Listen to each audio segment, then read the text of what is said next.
महाबली भीम ने साक्षात माता महालक्ष्मी के सामने विवाह का प्रस्ताव रख दिया। महाभारत के सबसे शक्तिशाली योद्धा ने यह दुस्साहस किया था, लेकिन बदले में देवी ने एक ऐसी असंभव शर्त रखी जिसके कारण आज भी एक नदी पर बना बांध अधूरा पड़ा है। आखिर क्या थी वो शर्त? इस कहानी की शुरुआत होती है महाराष्ट्र के कोल्हापुर से। यह वही पवित्र स्थान है जहाँ माता सती के त्रिनेत्र गिरे थे, इसलिए यह एक जागृत शक्तिपीठ है। यह मंदिर इतना शक्तिशाली है कि खुद छत्रपति शिवाजी महाराज भी हर युद्ध पर जाने से पहले अपनी भवानी तलवार लेकर यहाँ आशीर्वाद लेने आते थे। लेकिन एक दिन ऐसा आया जब कोल्हापुर वाली माता महालक्ष्मी को अपना वो सोने का मंदिर छोड़ना पड़ा और वो वहाँ से 500 किलोमीटर दूर एक सुनसान जंगल में आ गईं। इसके पीछे की वजह बहुत बड़ी थी। उस समय गुजरात और महाराष्ट्र के बॉर्डर पर कुछ असुरों ने आतंक मचा रखा था। वो वहाँ के गरीब आदिवासियों को बहुत परेशान कर रहे थे। अपने भक्तों का दुख माता से देखा नहीं गया। उन्हें बहुत गुस्सा आया और वो उन असुरों को खत्म करने के लिए कोल्हापुर से निकल पड़ी। असुरों को खदेड़ते हुए और उनका अंत करते हुए देवी दहानू के जंगलों तक आ पहुंची। शाम हो चुकी थी तो देवी ने सोचा कि आज की रात इसी पहाड़ पर रुक जाती हूँ, लेकिन उन्हें अंदाजा नहीं था कि उस रात वहाँ क्या होने वाला है। उसी जंगल में पांडव अपना वनवास काट रहे थे। घूमते घूमते महाबली भीम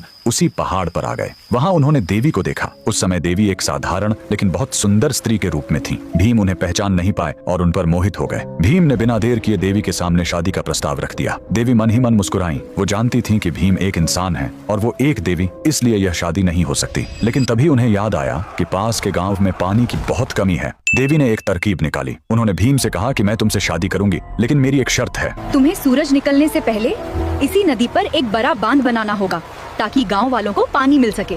भीम ने शर्त मान ली। वो अपनी ताकत से बड़े बड़े चट्टान उखाड़कर नदी में फेंकने लगे। भीम इतनी तेजी से काम कर रहे थे कि रात खत्म होने से पहले ही बांध लगभग बन गया था। देवी को लगा कि अब तो भीम शर्त जीत जाएंगे। तब देवी ने एक लीला रची। वो खुद एक मुर्गा बन गई और अंधेरे में ही जोर से बांग दे दी।